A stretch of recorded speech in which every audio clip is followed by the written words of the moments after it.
Bueno, hermanos, estamos regresando a la serie que comenzamos el año pasado, la serie Las Matemáticas del Reino.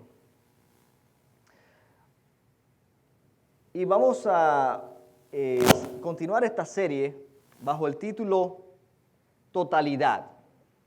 Es un título un poquito que al principio no le vemos mucho sentido quizás, pero a medida que avancemos en la enseñanza de hoy vamos a entender por qué totalidad. Para los que son nuevos y no habían escuchado todavía esta serie, La Matemática del Reino, nosotros no estamos en este tiempo buscando códigos escondidos en la palabra, no estamos buscando significado de los números ni nada de eso. Más bien hemos estado en este viaje buscando cómo Dios usa algunos números en la Biblia, algunas ecuaciones para simbolizar algo. Y de esa manera nos ayuda a nosotros a retener, a identificar ciertos principios bíblicos que nos ayudan y en la práctica podemos ver la diferencia, cómo Dios obra a través de nosotros. Lo que tratamos de hacer en esta serie es usar esos símbolos como referencia para aprender alguna lección, para aprender algún principio que nosotros podemos usar. En nuestro último mensaje, en el cual hablamos del número 2, bajo el título Dos es mejor que uno, en el cual hablamos acerca de la importancia de las relaciones y la importancia de vivir en comunidad. Cuando hablamos de eso, terminamos el mensaje con un par de versículos que nos llevan al mensaje de hoy, al número 3.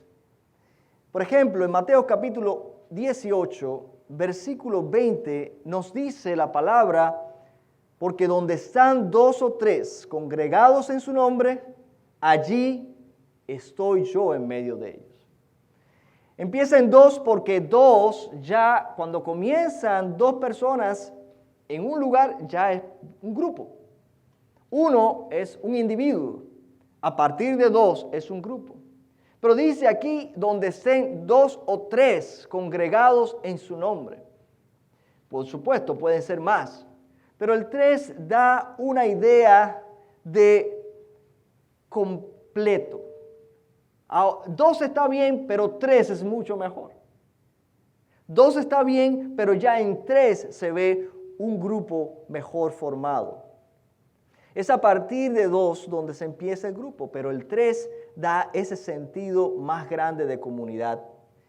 Tiene que ocurrir la unión de 2 personas del sexo opuesto para que dé a luz un tercero. 2 es importante para que puedan surgir un tercero. Sin embargo, el 3 nos trae un sentido de equilibrio. Si usted va a construir una mesa, por lo menos debe tener 3 patas para que esa mesa no se caiga. Una mesa de 3 patas, de 2 patas, se va a caer, no hay equilibrio. El tercero es el que empieza a hacer el equilibrio y si le pone la cuarta, mucho mejor. Pero el 3 es un número que nos trae la idea de equilibrio, de vivir en comunidad y lograr un equilibrio, la equidad. Pero también mencionamos el pasaje bíblico de Eclesiastés, capítulo 4, versículo 12, donde dice: y si alguno prevaleciere contra uno, 2 le resistirán. Y cordón de 3 dobleces no se rompe pronto. Aquí se hace referencia a un tercero que hace una función importante, el que hace la función de pegamento, el que hace la función de complemento. Es el que da la fortaleza a esa unión para que puedan vencer a lo que venga frente a ellos. Por supuesto, este pasaje está aludiendo a un tercero que está en medio de esa relación y ese es Jesucristo. Cuando Jesucristo está en medio de nosotros, las relaciones pueden sobrevivir, pueden ser buenas relaciones porque tenemos algo en común que compartir. Somos muy diferentes todos los seres humanos. Las relaciones interpersonales entre humanos es complicada porque somos muy diferentes. Pero cuando tenemos en común al Señor, todas esas diferencias se deshacen porque todos estamos buscando lo que quiere Dios. Y entonces podemos vivir en comunidad. El número 3 nos introduce además la idea de totalidad. La totalidad. Algo que está completamente resumido en ese número 3. Y en el Antiguo Testamento y en el Nuevo Testamento vemos cantidad de veces donde se menciona, se repite el número 3 para hacer un resumen de algo y en ese resumen se muestra algo completo, la totalidad.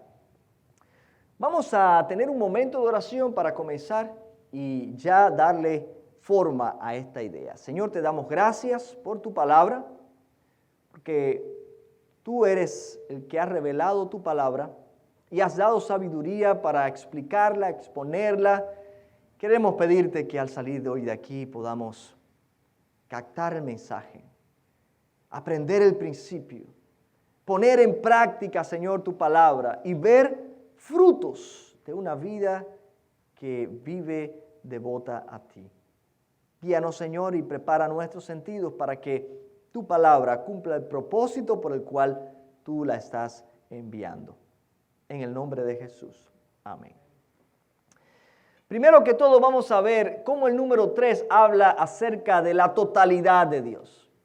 Cuando pensamos en Dios, por supuesto, nosotros somos igual que el pueblo de Israel, un pueblo monoteísta, un pueblo de un Dios. Pero nuestro Dios es un Dios sin igual, es un Dios único. Y la Biblia nos habla de un solo Dios, pero un Dios que existe, que habita en 3 personas. Este es uno de los misterios más grandes que nosotros pudiéramos enfrentarnos. La Trinidad no se menciona en la Biblia con la palabra Trinidad. No hay ningún texto donde diga Trinidad. Sin embargo, constantemente vemos en la palabra de Dios la Trinidad, cómo Dios se expresa, se manifiesta en 3 personas. La Biblia nos muestra a un Dios que habita en un eterno presente. Dios es el mismo ayer, hoy y por los siglos. Vemos 3 tiempos, que para nosotros no es igual nuestro pasado, nuestro presente y nuestro futuro. Sin embargo, Dios es el mismo ayer, hoy y por la eternidad. Un Dios que gobierna en el cielo, en la tierra y debajo de la tierra. Vemos la totalidad del gobierno de Dios, la totalidad del tiempo en el cual Dios habita, existe. Y como les decía, la Biblia no menciona la palabra Trinidad, pero una de las maneras más grandes que Dios se manifestó, la revelación más grande que Dios dio acerca de sí mismo fue su Hijo Jesucristo. Y Él dijo, si me habéis visto a mí, habéis visto al Padre. Yo soy en el Padre y el Padre es en mí. De modo que podemos confiar en lo que Cristo ha dicho acerca de sí mismo en cuanto a su relación con el Padre, en cuanto a quién Él es. Para los seres humanos, Jesucristo ha venido a ser esa máxima revelación. Y Colosenses capítulo 2, versículo 9 nos dice, porque en Él habita corporalmente toda la plenitud de la deidad. Cuando hablamos de toda la plenitud de la deidad, quiere decir que Jesucristo es completamente Dios. Tiene toda la esencia de Dios. El Padre es Dios completamente. El Espíritu Santo es Dios completamente. Pero al trabajar juntos, cada uno tiene funciones determinadas. Trabajan en equipo. Pero cada uno tiene la esencia completa de lo que es Dios. Son iguales en esencia, pero se diferencian en funciones. Jesucristo describe esta realidad en Juan 14, versículo 10, y dice: ¿No creéis que yo soy en el Padre y el Padre en mí?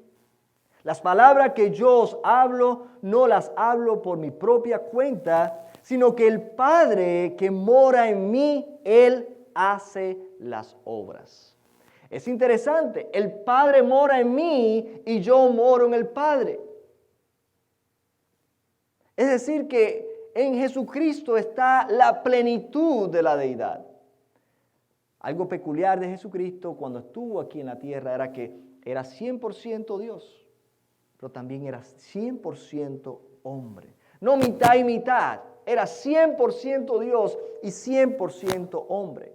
Al estar en forma de hombre, por supuesto, su poder, Él no hizo una muestra completa de su poder, porque estaba en una condición humana, restringido a la humanidad. Pablo describe esto en 2 de Corintios capítulo 3, versículo 17, porque el Señor es el Espíritu, y donde está el Espíritu del Señor, allí hay libertad. Ahora nos dice que no solamente que Dios el Padre está en Él y Él en el Padre, nos dice que el Señor es el Espíritu, y donde está el Espíritu hay libertad. Jesucristo es parte de la Trinidad. Jesucristo en esencia es Dios completo. El Espíritu Santo es Dios completo. Pero cuando hablamos de Dios, pensamos en una familia. La familia titulada Dios, como decir, la familia Pantoja. La familia Pantoja, en mi caso, tiene 5 miembros. Pero somos una familia, ¿cierto? La familia Pantoja. Cuando nos referimos a Dios, no estamos hablando de una sola persona. Estamos hablando de 3 personas que habitan en esa familia. Dios existe en 3 personas: Padre, Hijo y Espíritu Santo. En Apocalipsis capítulo 1, versículo 8, se refiere a Cristo como el que es, el que era y el que ha de venir. Y dice, el Todopoderoso. Ese es uno de los pasajes que usted puede usar cuando viene un testigo de Jehová y toca su casa, la puerta de su casa. Le puedes preguntar, ¿y quién dice la Biblia que es el Todopoderoso? Y ellos le van a decir, Jehová. Y usted lo lleva a Apocalipsis capítulo 1, versículo 8, donde claramente se refiere a Jesucristo, porque el que era, el que es y el que ha de venir es Jesucristo. Y seguidamente dice, el Todopoderoso. Y cuando ellos leen eso, ellos dicen, enseguida se enojan y se van de su casa. Ya me ha pasado. Jesucristo es caracterizado como el buen pastor en Juan 10, 14.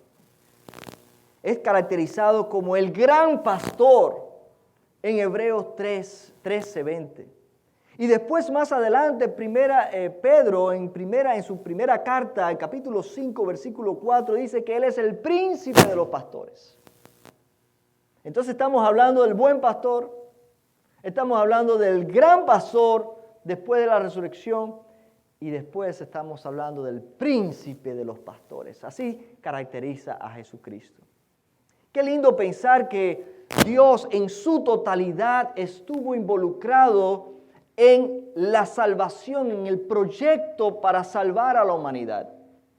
No fue que simplemente Dios hizo el plan y mandó a Jesucristo, arréglatela como puedas, resuelve y salva a esa gente. Dios estaba del todo, en su totalidad, la Trinidad estuvo trabajando unida para nuestro rescate. Cuando Jesucristo fue a ser bautizado, ahí estaba la Trinidad. Jesucristo estaba siendo bautizado por Juan el Bautista. El Espíritu Santo vino como forma de paloma y se posó encima de él. Y el Padre dijo, este es mi Hijo amado en quien tengo complacencia. Es una muestra de la Trinidad. Y después Jesucristo nos dice, Por tanto, id y haced discípulos a todas las naciones, bautizándoles en el nombre del Padre y del Hijo y del Espíritu Santo, enseñándoles que guarden todas estas cosas que os he mandado. Y aquí yo estoy con vosotros hasta el fin. Entonces, cuando hablamos de Dios en su totalidad, no podemos dejar a ninguna de las personas de la Trinidad fuera. Hablamos de Dios, nos referimos al Dios que existe en tres personas: Padre, Hijo y Espíritu Santo. El Dios único, que es un misterio que no podemos entender, estoy de acuerdo. Yo no lo entiendo completamente. Pero la Biblia constantemente nos muestra ese Dios que habita en tres personas. Y a nosotros nos resta ahora mismo creerlo, simplemente creerlo. Y un día lo podemos entender y podemos preguntarle al Señor cara a cara: Señor, ¿cómo era esto? ¿Cómo funciona esto? Yo creo que este micrófono está dando... Sí, 1, 2. Yo creo que se escucha mejor. Entonces, hermanos, una pregunta que nos puede surgir aquí es la siguiente: ¿cuán comprometido, cuánto del todo estamos nosotros viviendo la vida cristiana? Dios estuvo en su totalidad envuelto en el proyecto, en el plan redentor. Y a veces nosotros estamos una parte solamente. A veces nosotros dedicamos solamente un día, un rato, un tiempo. Si Dios estuvo en su totalidad involucrado en tu salvación, en mi salvación, ¿cuánto de nosotros está involucrado en servirle a Dios? ¿Cuánto de nosotros estamos comprometidos en la totalidad de nuestra vida en servirle al Señor? Y pensando en esa pregunta nos lleva al siguiente punto: la totalidad del ser humano. Y vamos a hablar acerca de la totalidad del ser humano. ¿Qué significa la totalidad del ser humano? Bueno, el ser humano está compuesto por cuerpo, alma y espíritu. No es casualidad. El cuerpo es el caparazón. Esto es simplemente lo que contiene nuestra vida y nos permite vivir y manifestarnos en esta tierra. Está el cuerpo, el alma. El alma es donde están las emociones, sentimientos, los pensamientos. Es básicamente tu esencia. Lo más importante que tienes es tu alma, es tu esencia, eres tú, es tu carácter. Y el espíritu de nosotros es ahí donde nos unimos a Dios. Ahora, ¿qué pasa con el ser humano cuando nace? Si el ser humano nace, tiene un cuerpo, su alma tiene sentimientos, tiene ideas, tiene emociones. Pero ¿sabe qué pasa con el espíritu? Nacimos muertos porque nuestro espíritu está desconectado, pierde vida si no está conectado con el Espíritu de Dios. Es ahí donde adquirimos vida, es ahí donde entendemos que el ser humano nace muerto porque está separado de Dios. Nuestro espíritu está muerto hasta que nosotros venimos a Cristo y tomamos la vida que Cristo nos ofrece. Y es ahí cuando se nos dice que volvemos a nacer. Ahora tenemos vida eterna porque nuestro espíritu puede decir: yo soy hijo de Dios. Nuestro espíritu da testimonio de que somos hijos de Dios.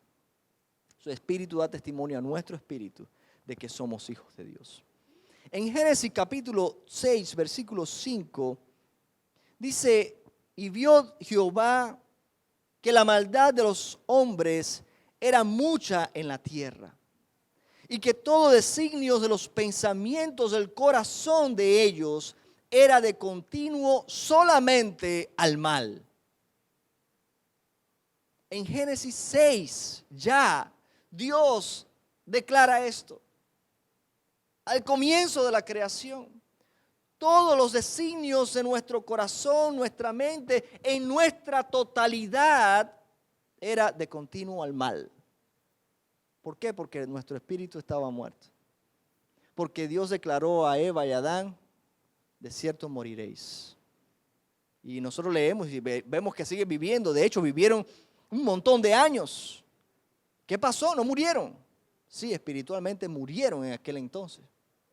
Y también su vida tendría límite también en la tierra. Ahora vemos que el ser humano está en su totalidad perdido.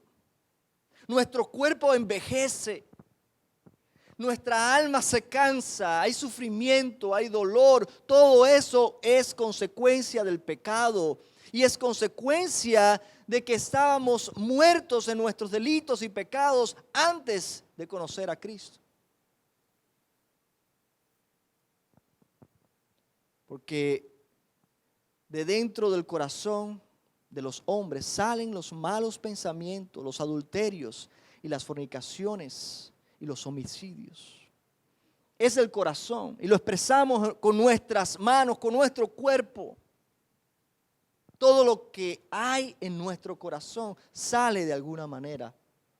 En Marcos capítulo 7, versículo 21, nos dice, a diferencia de Dios que existe en la eternidad, los seres humanos tenemos un pasado, presente y futuro. Dios vive en un eterno presente. Para nosotros pensamos el pasado, el presente y el futuro. 3 tiempos. Dios vive en un eterno presente. En la eternidad no hay tiempo. En la eternidad no hay límite de tiempo. Dios está desde arriba mirándonos a nosotros en nuestro tiempo y espacio. Nosotros tenemos un alma eterna encerrada en un espacio y en un tiempo. Es por eso que es una de las razones por las cuales nosotros no entendemos la muerte. ¿Cómo es? Eso es algo raro. No importa cuántas personas se mueran alrededor nuestro, no importa cuántas personas hayamos perdido cerca, tú nunca te acostumbras. Nunca te acostumbras a eso. Nos acostumbramos a comer, nos acostumbramos a trabajar, nos acostumbramos a muchas cosas, pero nadie se acostumbra a la muerte. Porque es una información extraña, porque nuestra alma es eterna. Eso es extraño al ser humano. Salomón lo decía y lo digo con mis palabras, él expresaba de esta manera, somos almas eternas encerradas en un tiempo y un espacio. Y es eso lo que nos pasa a los seres humanos. Dios vive en la eternidad, nosotros recordamos nuestro pasado, ahora aquí estando en Cristo, éramos pecadores, estábamos muertos en nuestros delitos y pecados. Ahora somos hijos de Dios en Cristo Jesús, somos salvos. Y nuestro futuro, ahí es donde se pone en práctica la esperanza. Tenemos la esperanza bienaventurada de una gloria eterna en Cristo Jesús. Una patria celestial que se nos ha prometido. Los seres humanos nacen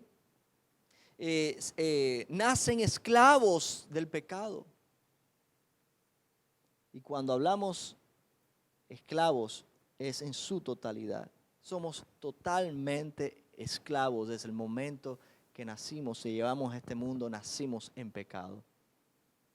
Los seres humanos nacen en esclavitud total debido a la entrada del pecado en la raza humana por la desobediencia de Adán y Eva. Así que por la desobediencia de Adán y Eva, nosotros somos pecadores. Dios en su totalidad es santo, poderoso. Él gobierna sobre toda la creación. Él vive en la eternidad. El ser humano, en cambio, aun cuando tiene la imagen y semejanza de Dios, está en un tiempo y un espacio pasado, presente y futuro. El hombre tiene cuerpo, alma y espíritu. Y el hombre está en su totalidad perdido sin Cristo. Ahora, ¿qué pasa? Hablando y siguiendo con la idea de la totalidad. Vamos a hablar acerca de la totalidad del plan redentor. Un plan completo, un plan que encierra todo lo que es necesario para que el ser humano, para Dios recuperar, redimir al ser humano que creó a su imagen y semejanza y se alejó de Dios. El plan de redención cuenta con la participación total de la Trinidad. La totalidad de Dios para salvar al ser humano, totalmente desviado, descarriado y destinado a la muerte eterna. El plan de Dios, el Padre, consistió en enviar a su único Hijo al mundo en forma de ser humano, en forma humana, para que Él ofreciera su vida en lugar nuestro. Jesucristo tomó tu lugar en la cruz. Jesucristo tomó mi lugar en la cruz. Él tomó mis pecados y los llevó allí a la cruz del Calvario para que nosotros no tengamos que ir, para que nosotros no tengamos que pagar el precio que realmente cuesta el pecado. Porque dice que la paga del pecado es muerte. Mas la dádiva de Dios en Cristo Jesús es vida eterna. Y de eso se trata todo esto. Jesús llegó al mundo como llegan todos los seres humanos. Vino en forma de hombre como un bebé, nació, vino al mundo como un bebé. Y fue puesto en los brazos de su madre. Se humilló a los sumos, tomando forma de hombre. Y hecho semejante, tomando forma de siervo y hecho semejante a los hombres. Jesús pasó la prueba en el desierto. Si se recuerdan, allí Jesús fue tentado 3 veces. Al menos eso es lo que recoge la Biblia, los evangelios. Jesucristo fue llevado al desierto y estuvo sin comer 40 días y 40 noches. Ese es otro número que vamos a hablar de él más adelante. Pero fíjense el número 3. ¿Por qué 3? 3 veces fue tentado. Y recuérdense que hablábamos de totalidad. Cada una de las tentaciones señalaba a un aspecto importante en la vida humana. Y cada uno de nosotros hemos sido o vamos a ser tentados en cada una de esas áreas. Y no voy a entrar en detalles en ella. Pero Jesucristo, con ese acto de ir al desierto y ser tentado por el diablo, se hizo un punto importante. Se demostró que Jesucristo era completamente santo. Y era importante que el cordero que se iba a ofrecer fuera un cordero sin mancha, sin pecado. Jesucristo entonces, después de haber pasado esas tentaciones, esa prueba, ya Jesucristo ahora demuestra que Él califica para ser ese cordero único que puede dar su vida, ofrecer su vida en rescate de todo, por toda la humanidad. Jesucristo no solamente se demostró eso en esa prueba en el desierto, sino que toda su vida fue una vida sin pecado. Fue concebido sin pecado y vivió sin pecado. Era el Cordero perfecto. El Cordero perfecto. Jesús pasó esa prueba. Jesús combinó en su testimonio, ministerio, las 3 funciones fundamentales que vemos desde el Antiguo Testamento hasta el Nuevo Testamento. Jesucristo fue profeta, fue rey y fue sacerdote. Él fue profeta. Él habló la palabra de Dios. Él además anunció lo que vendría después de su resurrección, después de su partida. Él alentó a sus discípulos, Él enseñó. Pero además Él fue rey, fue reconocido rey. Él es el rey de los judíos. Y fue además sacerdote. Y en su sacerdocio es interesante que Él fue el sacerdote que ofreció el sacrificio y Él fue el cordero que fue sacrificado a la misma vez. Todo eso se cumple en Jesucristo. Si ustedes ven en la antigüedad, vemos que cada una de esas funciones estaban separadas. Una cosa era el profeta, otra cosa era el rey y otra cosa era sacerdotes. Y vemos cómo a través de la historia se vienen uniendo hasta llegar a Jesucristo, quien cumple todas esas funciones. Profeta, rey y sacerdote. Él ofrece su vida. Nadie me quita mi vida, sino que yo la pongo en rescate por muchos. Él mismo ofreció su vida. Jesús anuncia su muerte y resurrección a los líderes religiosos un día estando en el templo. Y les dijo, destruid este templo y yo lo levantaré en 3 días. Ellos se ofendieron. Dijeron, oiga, si eso le tomaron años de construir, ¿cómo dice que en 3 días los va a reconstruir? Y esa historia la podemos encontrar ahí en el Nuevo Testamento, en Juan 2:19. Y luego en el versículo 21 Jesús aclara que Él se estaba refiriendo a su propio cuerpo. Él estaba diciéndole, ustedes van a destruir este templo y yo lo voy a levantar en 3 días. Estaba anunciando su resurrección de los muertos. Jesucristo además usa la imagen de Jonás en el vientre del pez, del gran pez. En el capítulo 12 de Mateo, versículo 40, Jesús dice que no le será dada ninguna señal sino la señal de Jonás. Porque Jonás estuvo en el vientre del pez 3 días. Y él estuvo en la tumba 3 días. Al tercer día resucitó. ¿Cuántas señales estaba dando Jesús? ¿Cuántas veces el número 3, que habla acerca de perfección, totalidad, completo? En su ministerio Jesús resucita al menos a 3 personas. Se narran 3 ocasiones en las que Jesucristo resucitó a alguien. 3 ocasiones Jesús resucita a alguna persona. La noche antes de Él ser entregado en sacrificio, Jesús estuvo en el Getsemaní. Y no sé si ustedes recordarán, allí fue y oró 3 veces en el Getsemaní. Y le pidió a sus discípulos que le acompañaran en oración porque estaba pasando por un momento bastante fuerte. Recuerden, estaba llevando sobre sí tu pecado y el mío. Jesús estaba en un grado de estrés que dice que corrieron, su sudor era como gotas de sangre, eran gotas de sangre. Y yo le preguntaba a personas profesionales de la salud si esto realmente era algo que físicamente podía ocurrir o si era una alegoría o algo. No, es así, funciona, ocurre.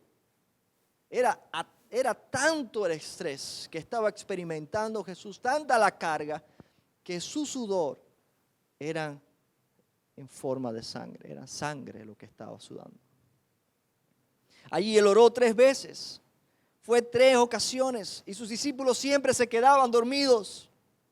Él estaba llevando la carga nuestra y sus discípulos se quedaban dormidos, era mucho el sueño. 3 ocasiones. La noche antes de su sacrificio, Jesús estaba en el Getsemaní, oró 3 veces, pero una vez que salió de allí y lo llevan y está siendo prisionero y lo están preparando, lo están torturando, lo están preparando para crucificarle. Estaban en todo ese proceso de allá para acá. Y Pedro quería seguirle de cerca. Recuerdan que Jesús le había dicho, Pedro, me vas a negar 3 veces. Y eso fue lo que hizo Pedro. Cumplió lo que su profeta le había dicho. Le negó 3 veces. Cuando le negó 3 veces, cantó el gallo. Y Pedro se recordó lo que Jesús le había dicho. Otra vez el número 3. Otra vez Jesucristo estaba haciendo un caso. Estaba demostrando que lo que Él había dicho se cumplía y se cumplía exactamente como Él lo había dicho. Jesús fue colgado en una cruz. Fue llevado allí. Y Poncio Pilato se lavó las manos y le dijo al pueblo, eso queda en ustedes. Si es por mí, yo lo suelto. Y entonces Pilato mandó que en la cruz donde estaba él, siendo crucificado, donde lo habían puesto, allí pusieran una inscripción que decía Rey de los Judíos. Y lo interesante es que lo pusieron también en 3 idiomas, en hebreo, en griego y en latín. Griego y latín. Todo el mundo representa muchas áreas de la cultura, la parte religiosa, la política, el gobierno y la cultura. Cada una de esas áreas de la sociedad estaban representadas ahí. Era un rechazo total, absoluto, completo de la sociedad a Jesús. Era una burla. Un rey muriendo, ¿cómo que es el rey de los judíos? Y lo matan. Era prácticamente una burla. A la tercera hora de estar Jesucristo en la cruz, hubo 3 horas de tinieblas. Toda la tierra se oscureció a la tercera hora. Fueron 3 horas, según se describe. Después de su muerte y después de ser sepultado, Jesucristo resucita al tercer día, tal como Él lo había anunciado que iba a suceder. Y es ahí cuando Pedro le niega. Pero lo interesante de esto es que después de la resurrección, Jesucristo va donde está Pedro. Lo encuentra. Pedro estaba destruido. Había regresado otra vez a su antigua labor de pescador. Cuando Jesucristo le dijo, ahora serás pescador de hombres, Pedro se llevó a los demás. Vamos, ya esto se acabó. Vamos a pescar. Y otra vez se repite el mismo escenario donde se habían pasado toda la noche tratando de pescar y no lograron agarrar nada. Y Jesucristo le dio otra vez instrucciones. Tirad del otro lado. Y cuando vieron que Jesús se acercaba en la playa, Pedro se quitó la ropa y fue de una a donde estaba Jesús. Y Jesús lo miró y le dijo, Pedro, ¿me amas? La segunda vez, Pedro, ¿me amas? Y luego una tercera vez, Pedro, ¿me amas? Y Pedro le dijo, por supuesto, tú sabes que te amo. Entonces apacienta mis ovejas. En vez de traerlas acá a esta labor de la cual ya tú saliste y has regresado, apacienta mis ovejas, guía a mi pueblo. Haz la función a la cual yo te he llamado. Pero además, ese me amas es la manera como Jesús restaura a Pedro. Una vez por cada negación de Pedro, Jesús le pregunta, ¿me amas? Y es así como Dios nos restaura de una manera completa, total. Él no nos perdona a media, Él no nos salva a media. Él, así mismo como estábamos totalmente perdidos, ahora en Cristo estamos totalmente salvos.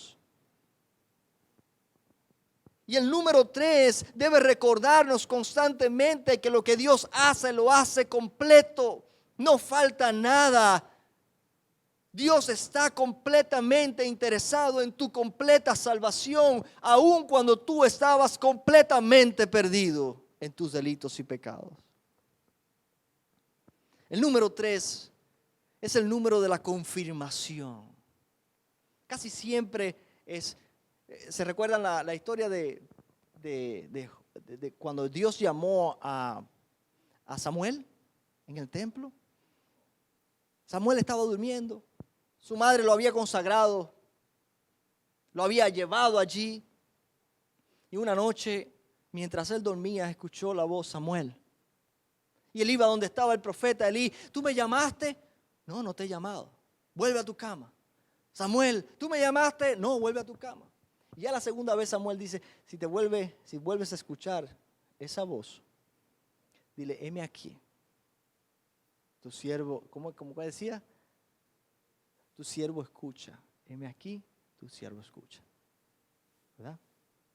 Y así fue como Samuel a la tercera vez, es como a la vez de la confirmación, hasta la tercera vez. Pero no solamente, en una ocasión Balac llama a un profeta. Balac era enemigo de Israel, y llama al profeta Balaam y le dice: te he traído aquí para que maldigas a Israel. Y el profeta dice: bueno, yo voy a decir lo que Dios me mande a decir. Y la primera vez habló Balaam, y en vez de proferir maldición contra Israel, lo que salía por su boca era bendición para Israel. Y Balac se enojó. Vamos a tratar otra vez, vamos a otro lugar, vamos a tratar de otra manera. Y cuando volvía el profeta, otra bendición para Israel. Vamos a tratar la última vez. Y la última vez fue aún peor, más bendición para Israel. La tercera, ya a la tercera es la vencida, decimos nosotros. A la tercera es la vencida. Entonces el número 3 nos trae la idea de completo, de total, su totalidad. Y Dios quiere la totalidad de ti. Dios quiere tu cuerpo, alma y espíritu. Dios quiere tu vida completa consagrada a Él.